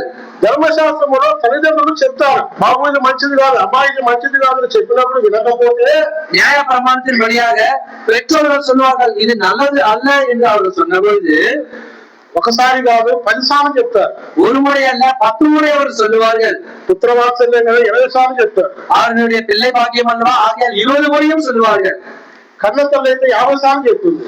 பெற்ற தாயா இருந்தால் 50 முறையும் சொல்லுவார்கள். అయినా வரకపోతే, ஆனாலும் கேளாமல் போனால் వాడిని తీసుకుని వారి సమాజ దగ్గర నిలబెట్టి அவனை அழைத்து கொண்டு போய் ஊர் பெரியவர்கள் மத்தியிலே வைத்து, వీడు మొండివాడై, அவன் அடங்காத துஷ்டன், రాబోతాయి, அவன் குடிக்கக்கூடியவன், చెండిపోతాయి, அவன் நீங்க பிணமின்னியா இருக்கிறான். ఈ రోజుల్లో ప్రియులారా బాగా ఉంటారా? మన కళ్ళ ఎదుట పిల్లలు భోంచేసి ఎంతకాలమైంది? பிரியமான ஒரு வார்த்தை சொல்லட்டுமா? நம்முடைய கண்களுக்கு மத்தியில பார்க்கும்போது பிள்ளைகள் நம்மோடு கூட உணவு உட்கொண்ட நாட்கள் எத்தனையா இருக்கிறது. Mummy friends dinner, birthday dinner, death day dinner, ఆ డిన్నర్ ఈ డిన్నర్, మమ్మీ మీరు భోజనం చేయండి, మేము తర్వాత వస్తాం. ఎన్నిసార్లు తల్లి ఎదురు చూసి ఆ పాడిపడి అవిజని ఇంటికి వచ్చి ప్రియులారా ఏమయ్యారు? చిన్నపోతులు మారిపోతున్నారు. பிரியமானவர்களே, எத்தனை முறை தாய் தன்னுடைய பிள்ளைகளோடு சாப்பிட வேண்டும் சொல்லும்போது எனக்கு அந்த போஜனம் இருக்கிறது, பார்ட்டி இருக்கிறது, பிறந்தநாள் பகுதி ஏதோ ஒன்று சொல்லி வெளியிலே பானிபூரி என்று சொல்லி பலவிதமான காரியங்களை தின்றுவிட்டு தாயோடு இங்கு காத்துக் கொண்டிருப்பாள். ஆனால் பிள்ளைகளோ வெளியிலே தின்றுவிட்டு தாயோடு கூட குசியாமல் அவர்கள் இங்க எப்படியாய் இங்கு తిన్నக்கூடிయవగా இருக்கிறாరు నా బాధ్యత అల్లవా. ఓసారి ఈ వచనం చదివింటే సహోదరి పొడికి అయిన తర్వాత కలగిళ్ళు పెట్టుకొని నిజమేనన్నా నా పిల్లలు నా ఇంట్లో భోజనం చేయకుండా అయిందన్నా అని చెప్పి ஒரு முறை இந்த வசனத்தை நாங்கள் தியானித்த பொழுது சபையில ஒரு சகோதரர்கள் மத்தியில கண்களிலே தண்ணீர் வைத்து ஒரு மாத காலம் ஆகிறது என்னுடைய பிள்ளைகள் எங்களோடு கூட போஜனம் பண்ணி என்று சொன்னார்கள். వాళ్ళు భోజనం చేస్తే కొసరి వడ్డిద్దాం, సాంబార్ వేద్దాం, కొన్ని ముక్కలు వేద్దాం, నాకు ఎంతో ప్రేమ ఉందో నా పిల్లల పట్ల, కానీ ఎప్పుడు తింటున్నారు, ఎక్కడ తింటున్నారు రారన్న ఫోన్ చేసి మేము రాలేము. ఒకవేళ మెసేజ్ పెడతారంట, మమ్మీ ఐ నాట్ కమింగ్ ఇప్పుడు ఫుడ్, నాకు చదువు రావు కదా చెప్తున్నట్టు చెప్తారు. இதோ இந்த நாட்களிலே தாய் சொல்லியால் அந்த பிள்ளைகள் வந்து சொன்னால் அவர்களுக்கு அன்பாய் நான் பரிமாறி சாம்பாரோ கரிசோரோ ஏதோ ஒன்று போடலாம் என்று நான் ஆர்வமா இருக்கிறேன். ஆனால் பிள்ளைகளோ வராமல் தொலைபேசி மூலயமாக அல்லது செய்தியின் மூலயமாக கூழ் செய்தியை அனுப்பிவிட்டு நான் வருகிறதை தாயார் என்று சொல்லக்கூடிய ஒரு காரியத்தை நான் பார்க்க முடியும். ఇలాంటి వాళ్ళు తీసుకుని వెళ్ళి సమాజం దగ్గర చెప్తే అక్కడ అన్నారు అందరూ రాళ్లతో కొట్టి వాడిని చంపబడాడు. ఇదేమన్నారు, చెడుతనము దాన్ని అక్కడ పరిగణింపబడదు అన్నారు. తల్లిదండ్రుల మాట వినకపోవడం మంచితనమా, చెడుతనం.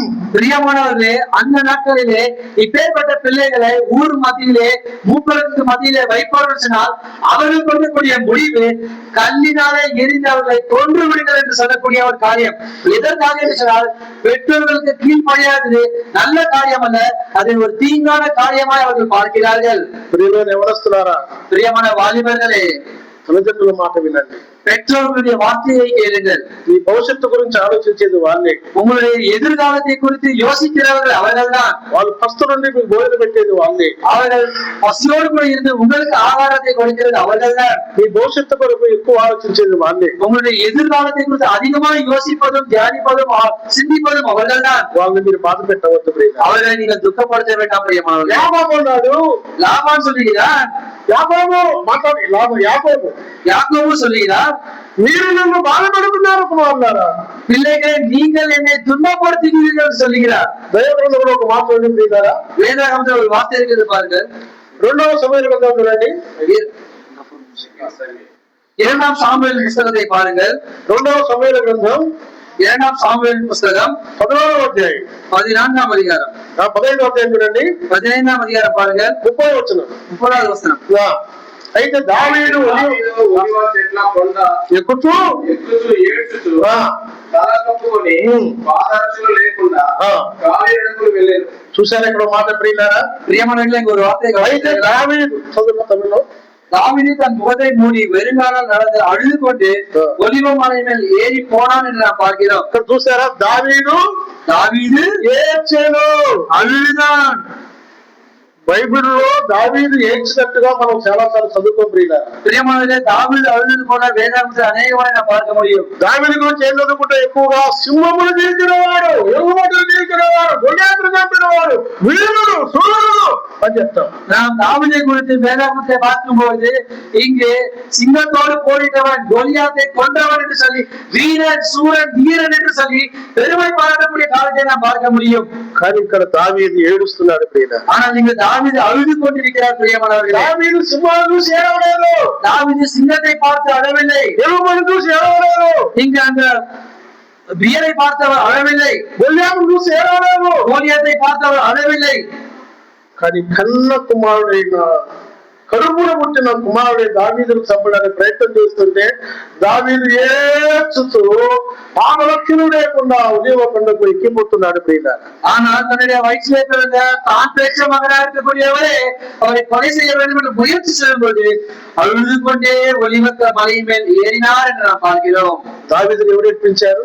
தாவீதை யார் அழை செய்தார்? ఎవరు ఎక్కించారు? யார் அழை செய்தார்? కన్న కుమారుడే, தான் பெற்ற மகனே, కడుపున పుట్టిన కుమారుడే, தன்னுடைய வயிற்றிலே பிறந்த மகனே. దావీదు అన్నాడు, నా కడుపున పుట్టిన నా కుమారుడే, నా ప్రాణము ఈయన చూస్తున్నాడు. என்னுடைய வயசுல பிறந்த என்னுடைய மகனை என்னுடைய உயிரை எடுக்க வேண்டும் என்று பார்க்கிறான் என்று சொல்கிறார். నిజమే పిల్లలు, చాలా సార్లు ఇటువంటి సందర్భాలు ఉన్నాయి. பிரியமானவர்களே, உண்மைதான் பிரியமானவர்களே, இப்படிப்பட்ட காரியங்கள் அநேக நிறுவனங்களை பார்க்க முடியும். ఒక సహోదరుడు, ஒரு சகோதரர், నమ్మిన వాడే, రక్షించబడిన వాడే, அவர் விசுவாசித்த ஒரு சகோதரர் தான், நம்பிக்கை உள்ள தேவனுடைய பிள்ளை தான். కుమారుడు తాగుబోతు, மகன் குடிகாரர். ఈయన ఎల్ఐసి చేశాడు. இவர் எல்ஐசி இன்சூரன்ஸ் செய்தாராம். వాడు అంటున్నాడంట, அவன் சொல்லுகிறானா, నిన్ను చంపితే ఎల్ఐసి డబ్బులు వస్తాయి, உன்னை கொண்டு விட்டேன்னு சொன்னால் அது இன்சூரன்ஸ் பணம் வரும். ఒక 20 రోజులు ఇంట్లో పడుకోలేదు ఆయన. அவர் ஒரு 20 நாள் அவருடைய இல்லத்திலே உறங்கவில்லை. నేను చంపుతా, எதற்காக சொன்னால் அவன் உன்னை நான் கொன்று விடுவேன், నాకు ఎల్ఐసి డబ్బులు వస్తాయి. எனக்கு அந்த எல்ஐசி பணம் வரும். ఇక దావీదు అదే అన్నాడు, నా కడుపులో పుట్టిన నా కుమారుడే. இங்கு தாவீது அதைதான் சொல்கிறார், என்னுடைய வயசிலே பிறந்த என்னுடைய மகனே. చూడండి 16వ అధ్యాయం అన్నాడు 11వ వచనములో, 16వ அதிகாரம் 11వ వచనத்தை சொல்கிறார். అభిషేకుడు తన సేవకులందరితోనూ పలికినదేమనగా, నా కడుపులో పుట్టిన నా కుమారుడే, నా ప్రాణము తీర్చుచుండగా. இங்கு அபிசாயியும் ஊழியக்காரர் எல்லோரையும் பார்த்து அவர் சொல்கிறார், இதோ என் கர்ப்பத்தின் பலனாற்ற என் குமாரனே, என் பிராணனை வாங்க தேடும்படி என்று சொல்கிறார். కర్ణాటకలో తెలియదు కానీ మా ఆంధ్రప్రదేశ్ లో రోజు పేపర్లో, టీవీలలో ఈ వార్తలు వస్తున్నాయి. கர்நாடகாவை பத்தி எனக்கு தெரியாது, ஆனால் ஆந்திராவிலே, தெலங்கானாவிலே இப்படிப்பட்ட செய்தி அநேகம் வந்து கொண்டிருக்கும். ధనము కొరకు తల్లిని చంపిన కుమారుడు, பணத்திற்காக தாயை கொன்ற மகன், తల్లిని చంపిన కుమారుడు, தாயை கொன்ற மகன். ప్రియులారా, பிரியமானவர்களே, క్రైస్తవ కుటుంబ జీవితాల్లో వీటికి మనం జాగ్రత్తగా ఉండాలి. கிறிஸ்துவ குடும்பத்தில் இருக்கக்கூடிய நாம் இதிலே ஜாகிரதையா இருக்க வேண்டும். పిల్లలు తల్లిదండ్రులను బాధ పెట్టకూడదు. பிள்ளைகள் பெற்றோர்களை துன்பப்படுத்த கூடாது. ఇక్కడ యాకోబు అన్నాడు, నన్ను మీరు బాధ పెట్టారు కుమారులారా. இங்கு யாக்கோபு சொல்கிறார், என்னை நீங்கள் துக்கப்படுத்துகிறீர்களே பிள்ளைகளே. దావీదు కూడా కుమారుడు బట్టి ఏడ్చాడు. தாவீது தன்னுடைய மகனை நினைத்து அழுதான்.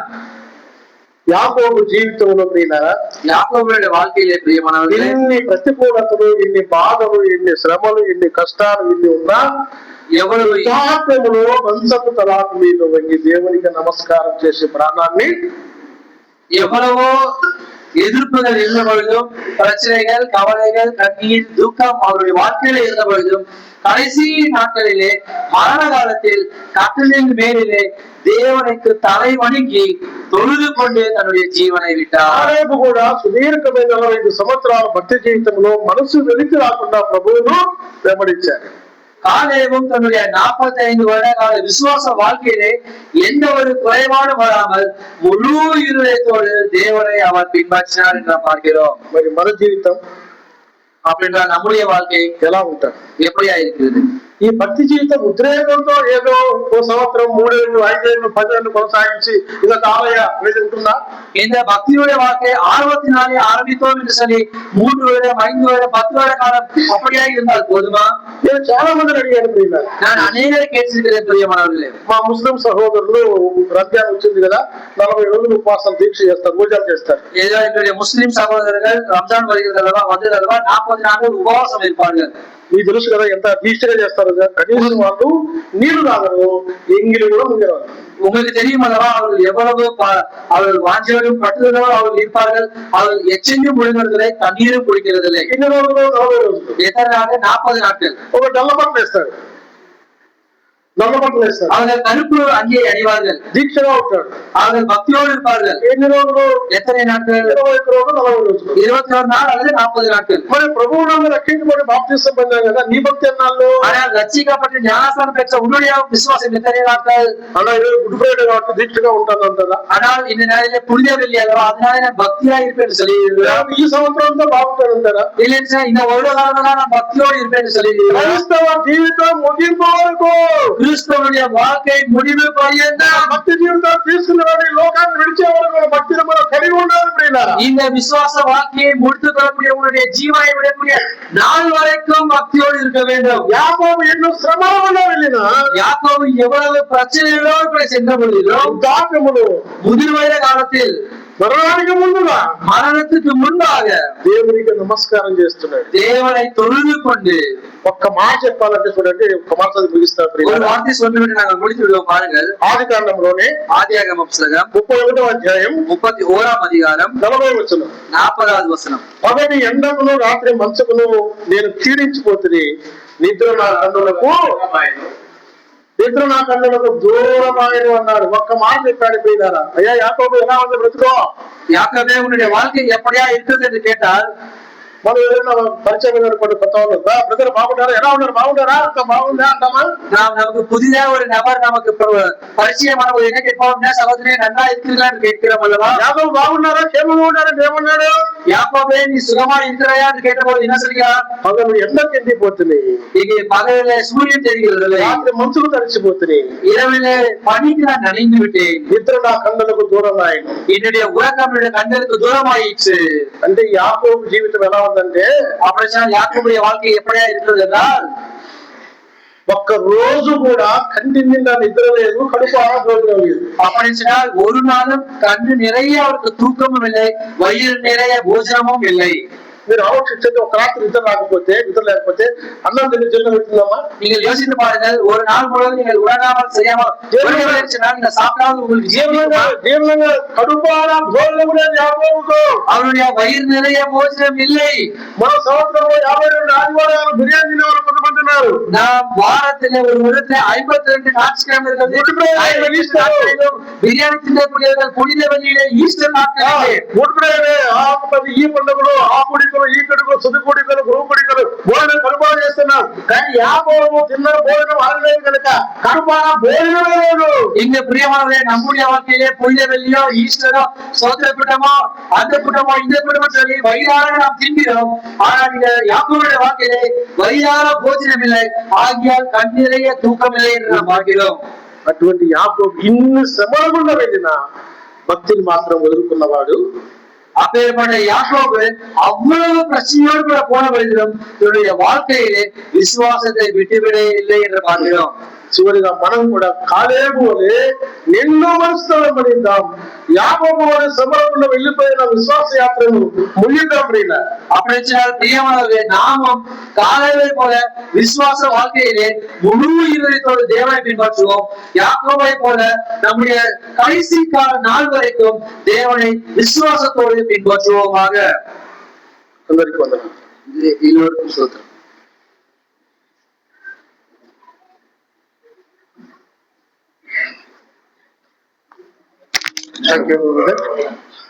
நம்முடைய வாழ்க்கையில காலத்தை பார்த்தோம்.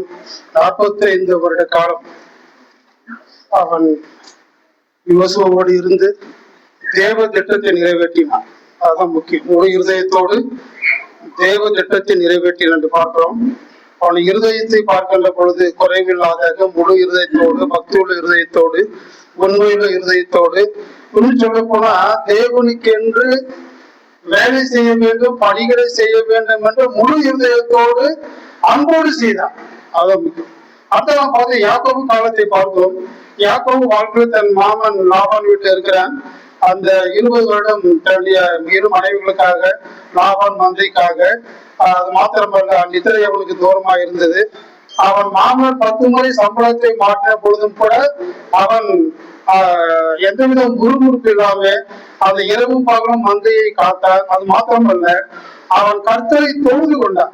மரணம் வரைக்கும் சரி, உயிர் வாழ்கின்ற பொழுதும் சரி கூட பார்க்கின்ற பொழுது பிள்ளைகள் அவனை துக்கப்படுத்தினாலும், வாசனையை கெடுத்து போட்டாலும், அவன் வாழ்க்கையில் குறைவுகள் இருந்தாலும், சந்தேகம் இருந்தாலும், அழுகை இருந்தாலும், பற்றாக்குறைகள் இருந்தாலும், நித்திரை இல்லாமல் இருந்தாலும், ஆனால் அவன் அவன் தேவனுக்கு என்று மரணம் வரைக்கும் தொழுது கொள்ளக்கூடியவனாக, தேவனை சார்ந்து ஜீவனாக இருந்தான்.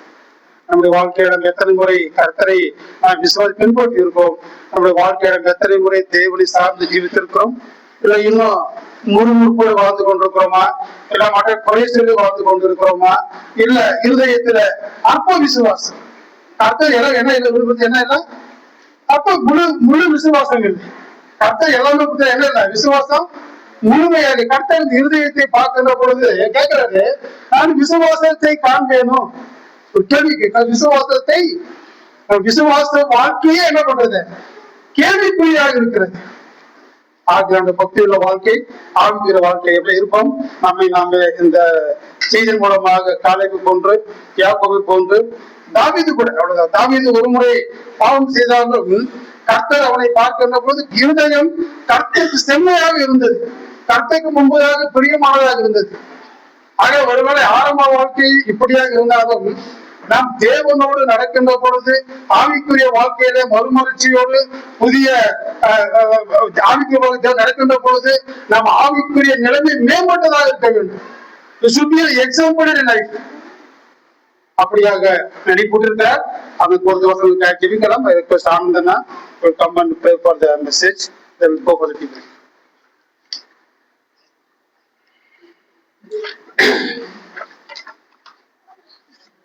ಪ್ರಾರ್ಥನೆ ಮಾಡೋಣ. ಕೃಪೆಯಲ್ಲಿ ಐಶ್ವರ್ಯವುಳ್ಳಂತ ಕ್ರಿಸ್ತನಲ್ಲಿ ಸ್ವರ್ಗೀಯ ತಂದೆಯಾದ ದೇವರೇ, ನಿಮ್ಮ ಪರಿಶುದ್ಧವಾದ, ಪವಿತ್ರವಾದ, ಅಮೂಲ್ಯವಾದ, ಘನವಾದ, ಮಹಿಮೆಯುಳ್ಳ ನಾಮಕ್ಕೆ ಕೂಡಿ ಬಂದ ನಿಮ್ಮ ಮಕ್ಕಳಾದ ನಾವೆಲ್ಲರೂ ಸ್ತುತಿ, ಸ್ತೋತ್ರ, ಘನಮಾನ, ಮಹಿಮೆಗಳನ್ನ ಸಲ್ಲಿಸ್ತೇವೆ. ಈ ಶುಭ ದಿನದಲ್ಲಿ ನಿಮ್ಮ ಮಕ್ಕಳಾಗಿ ನಾವು ಕೂಡಿ ಬಂದು ನಿಮ್ಮ ಜೀವವುಳ್ಳ ವಾಕ್ಯಗಳನ್ನ ಕೇಳಲಿಕ್ಕಾಗುವಂತೆ ನೀವು ನಮಗೆ ಈ ದಿನವನ್ನ ಅನುಗ್ರಹಿಸಿ ಕೊಟ್ಟಿದ್ದಕ್ಕಾಗಿ ಸ್ತೋತ್ರ. ಬಂದಂತ ನಮಗೆ ಒಂದು ಉತ್ತಮವಾದ ಸಂದೇಶ, ಕಾಲೇಬನ ಜೀವಿತವನ್ನ, ಯಾಕೋಬನ ಜೀವಿತವನ್ನ, ದಾವೀದನ ಜೀವಿತವನ್ನ ನಾವು ನೆನಪು ಮಾಡಿಕೊಳ್ಳಿಕ್ಕಾಗುವಂತೆ ನಿಮ್ಮ ದಾಸನ ಮೂಲಕ ಅನೇಕ ಸಂಗತಿಗಳನ್ನ ವಿವರವಾಗಿ ನೀವು ವರ್ಣಿಸುತ್ತಾ ನಮ್ಮ ಹೃದಯಗಳನ್ನ ಮುಟ್ಟುವ ಹಾಗೆ ಮಾತಾಡಿದಕ್ಕಾಗಿ ಸ್ತೋತ್ರ. ಕೇಳಿದಂತ ನಾವುಗಳು ಈ ಕೇಳಿದ ವಿಷಯಗಳನ್ನ ಇಲ್ಲಿಯೇ ಬಿಟ್ಟು ಬಿಡದೆ ನಮ್ಮ ಜೀವಿತದಲ್ಲಿ ನಿಮ್ಮ ಜೀವವುಳ್ಳ ವಾಕ್ಯಗಳು ಮಾತನಾಡುತ್ತಾ ನಮ್ಮನ್ನು ಎಚ್ಚರಿಸಿ ಬಲಪಡಿಸಿ ಮುಂದಿನ ದಿನಮಾನಗಳಲ್ಲಿ ಕರ್ತನೆ ನಿಮಗೆ ಮಹಿಮೆ ತರುವಂತ ಮಕ್ಕಳಾಗಿ ನಾವು ಜೀವಿಸಲಿಕ್ಕೆ ನಮಗೆ ಸಹಾಯ ಮಾಡಿರಿ ಅಂತ ಒಂದು ಸಂದೇಶ ಸ್ವಾಮಿ. ಕೇಳಿದಂತ ಹೃದಯಗಳು ಅದೆಷ್ಟರ ಮಟ್ಟಿಗೆ ಗ್ರಹಿಸಿಕೊಂಡರೋ, ಅದನ್ನ ಎಷ್ಟರ ಮಟ್ಟಿಗೆ ತಮ್ಮ ಜೀವಿತದಲ್ಲಿ ಅಳವಡಿಸಿಕೊಳ್ಳಬೇಕು ಎಂಬ ಆಲೋಚನೆ ಅವರಿಗೆ ಬಂತು ನನಗೆ ಗೊತ್ತಿಲ್ಲ. ಆದರೆ ದೇವರೇ, ನೀವು ನನ್ನ ಕೂಡ ಮಾತಾಡಿದ್ದೀರಿ, ಎಚ್ಚರಿಸಿದಿರಿ, ಬಲಪಡಿಸೂ ಇದ್ದೀರಿ. ನಮ್ಮ ಜೀವಿತ ಕಾಲ ಸ್ವಲ್ಪವೇ, ಪ್ರಾರಂಭ ಸಂತೋಷವಾಗಿದ್ದರು ಅಂತ್ಯವು ಅದು ಬಹು ಕಷ್ಟವಾಗಿದೆ ಎಂದು. ಹೌದು ಕರ್ತನೆ, ಅದೆಷ್ಟೋ ಸತ್ಯವಾದ ಮಾತಲ್ಲವೇ? ಯಾಕೋಬನ ಜೀವನ ಕಾಲ ಅದು ಸಂತೋಷವಾಗಿತ್ತು, ಅಥವಾ ಆತನ ಅಂತ್ಯಕಾಲ ಅದು ಕಷ್ಟವಾಗಿತ್ತು ಎಂಬ ಆಲೋಚನೆಯನ್ನ ಮಾಡುವ ಹಾಗೆ ನಮ್ಮ ಕೂಡ ಮಾತಾಡಿದಿರಲ್ಲ. ಕಾಲೇಬನ ಪ್ರಾರಂಭ ಎಷ್ಟೋ ಮಟ್ಟಿಗಿತ್ತು ಎಂಬುದನ್ನ ನೀವು ನಮ್ಮ ಕೂಡ ವಿವರಿಸಿದಿರಲ್ಲ. ಒಂದು ಕುಟುಂಬದಲ್ಲಿರುವಂತ ತಂದೆಯೋ ತಾಯಿಯೋ ಅವರ ಕಣ್ಣಲ್ಲಿ ನೀರು ಬರುವಂತಹ ಆ ಸಂದರ್ಭಗಳು ಯಾವುವು, ಯಾತಕ್ಕೋಸ್ಕರ ಬಂತು ಎಂಬ ಆ ಸಂಗತಿಯನ್ನ ಮನ ಮುಟ್ಟುವ ಹಾಗೆ ದೇವರಾತ್ಮನೇ ನೀವು ನಮ್ಮ ಕೂಡ ಮಾತಾಡಿದಕ್ಕಾಗಿ ಸ್ತೋತ್ರ. ಇಂತಹ ಒಂದು ಉತ್ತಮವಾದ ಸಂದೇಶವನ್ನ ಕೇಳಲಿಕ್ಕೆ ನಮ್ಮನ್ನ ನೀವು ಕರೆದುಕೊಂಡು ಬಂದಿದ್ದಕ್ಕಾಗಿ ಸ್ತೋತ್ರ. ಕರ್ತನೆ, ನಿಮ್ಮ ದಾಸರನ್ನ ನಿಮ್ಮ ಪ್ರೀತಿಯುಳ್ಳ ಕರೆಗಳಿಗೆ ಒಪ್ಪಿಸಿಕೊಡ್ತೇವೆ. ಅವರನ್ನ ಆಶೀರ್ವದಿಸ್ರಿ, ಬಲಪಡಿಸ್ರಿ, ಉತ್ತಮ ಆರೋಗ್ಯ ದಯಪಾಲಿಸಿ ಕೊಡ್ರಿ. ಇನ್ನು ಹೆಚ್ಚಾಗಿ ನಿಮ್ಮ ಸೇವೆಯನ್ನ ಮಾಡುವಂತ ಬಲ ದಾನ ಅನುಗ್ರಹಿಸಿ ಕೊಡ್ರಿ. ವಾಕ್ಯಗಳನ್ನ ಕೇಳಿದಂತ ನಾವು ಸಹ ಮುಂದಿನ ನಮ್ಮ ಜೀವಿತ ಕಾಲದಲ್ಲಿ ನಿಮಗೆ ಮಹಿಮೆ ತರುವಂತ ಮಕ್ಕಳ ಜೀವಿಸಲಿಕ್ಕೆ ಸಹಾಯ ಮಾಡ್ರಿ. ಪ್ರಾರ್ಥನೆ ಕೇಳಿದಕ್ಕಾಗಿ ಸ್ತೋತ್ರ. ಪ್ರಾರ್ಥನೆ ಯೇಸು ಶ್ರೀ ನಾಮದಲ್ಲಿ ಬೇಡಿದೀವಿ ತಂದೆಯೇ, amen. Thank you, Anna. Thanks for the prayer. ಈಗ second tea break is there, 15 minutes. Again we come back for second session. Second message will shared by John Krupagranna and translated by Brother Thomas. And youth will be Madan and team will be singing.